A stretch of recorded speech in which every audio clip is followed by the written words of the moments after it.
Have you wondered why people stay in toxic relationships even though they know it's bad for them? What about those who leave their partners for someone else even though they're super satisfied in a relationship? How stable do you think your relationship is? Are you satisfied in your own relationship? Well, in today's episode of Psycho Relationship, I am here to answer all of those questions. So if you're interested in this topic, then keep on watching.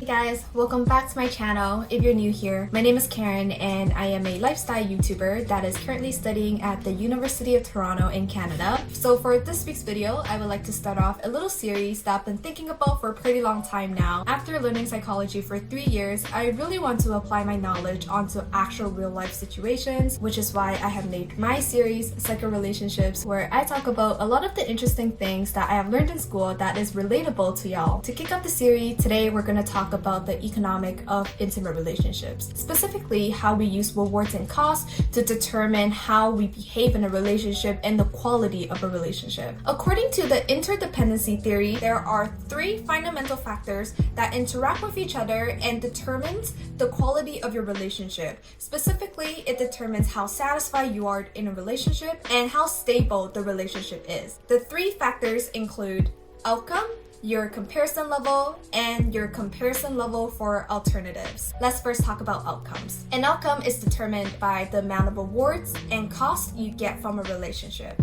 So rewards can be things that makes you happy, such as your boyfriend buying you gifts or your boyfriend supporting you, making you feel appreciated and supported. And costs can be anything that makes you unhappy or sacrifices that you had to make for the relationship. So for example, you have to spend 3 hours to go to the airport to pick up your boyfriend, that's a cost. You sacrificing your studying time to hang out with your boyfriend, that's a cost. So the outcome of a relationship is determined by the difference between the rewards and costs. If you're constantly feeling happy in a relationship, there are more happy times than sad times or frustrating times or fights, then the chances are when you subtract the amount of cost in a relationship from the rewards, your outcome will be positive, meaning that this relationship is profitable. However, if you feel like you're constantly contributing, but your partner perhaps doesn't acknowledge the amount of sacrifice you have made for the relationship, you guys are always in fights, there's so much more bad times than good times, then the chances are, because the amount of cost is so much bigger than the rewards,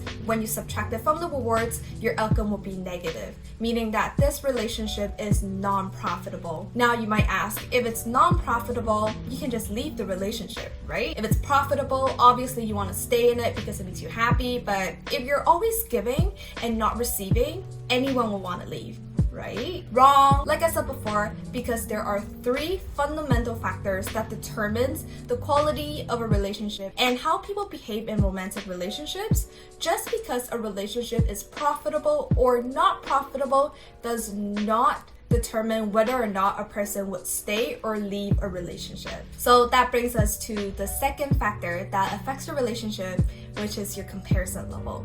A comparison level is basically your expectations and how much you think you deserve. A person with a high comparison level would feel like they're very deserving, they deserve to be treated the best. Therefore, when reality turns out to be a lot more worse than what they have expected, it makes them feel unsatisfied.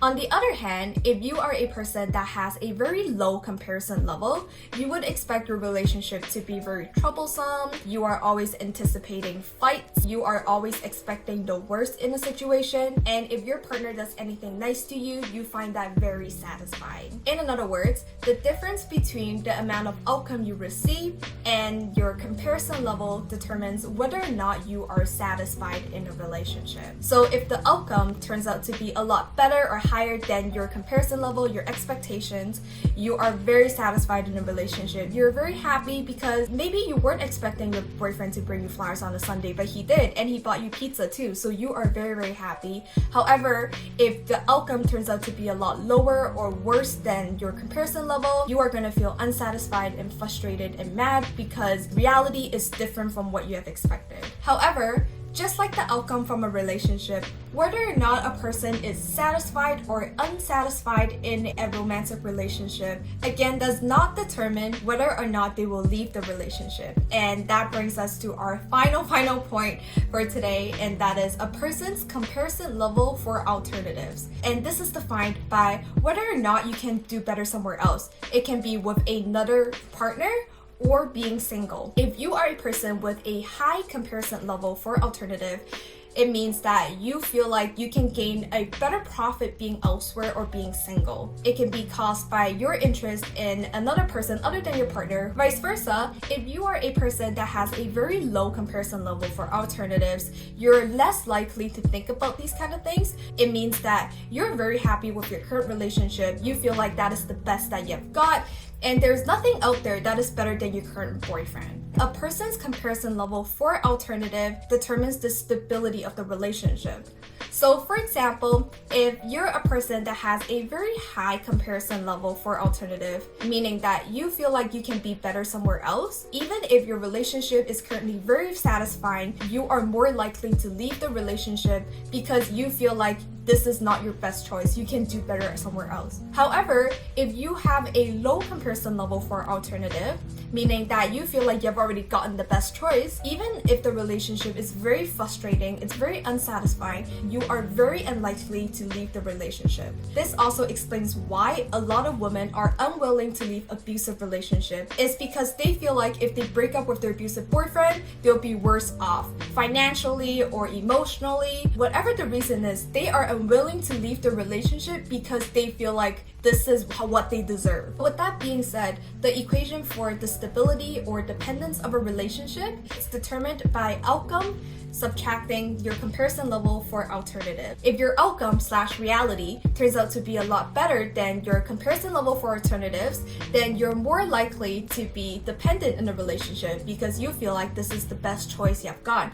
However, if reality turns out to be a lot worse than what you expect to find elsewhere, then you are more likely to be independent in a relationship where you feel like you should be single or be with someone else. And that will make your relationship unstable. So using all the factors that I have mentioned today, we can define 4 types of relationships. The first type of relationship is what we call a healthy relationship. That is when the outcome/reality is higher than your comparison level, so your expectations and your comparison level for alternatives, what you expect elsewhere.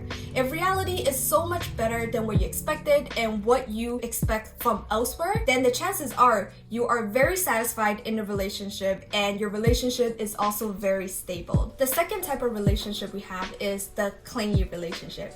That is when your outcome/reality is lower than your comparison level, but still higher than your comparison level for alternatives. This is when your significant other is not reaching your expectations. However, because your comparison level for alternative is low, meaning that you feel like you are already in the best situation that you can, even if you're unsatisfied in a relationship, you will still stay in it because you'll still be better than being single or be with someone else. The third type of relationship is what we call an unstable relationship. This is when the outcome/reality is lower than your comparison level for alternatives, but is higher than your comparison level. This means that your partner is doing everything they can to make you happy and you're very, very satisfied in a relationship because they have reached or exceeded your expectations, so you're satisfied. However, because your comparison level for alternative is high, meaning that you feel like you can be happier somewhere else, even if you're satisfied in your current relationship, you will still leave your partner once you have found a better person because you feel like you deserve the best. The last type of relationship we have is the failing relationship. This is when reality is lower than both your comparison level, which is your expectations, and your comparison level for alternatives, which is your expectation to do better elsewhere. These are the type of relationships that are doomed to fail. You're so unhappy in the relationship. Your partner is constantly performing below your expectation and you constantly feel like you can do better elsewhere. Therefore, you're most likely to break up. So that is it for today's episode of Psycho Relationships. Let me know if you guys enjoyed these type of psychology content. And if you did enjoy today's video, please like and subscribe, and I'll see you guys next week. Bye!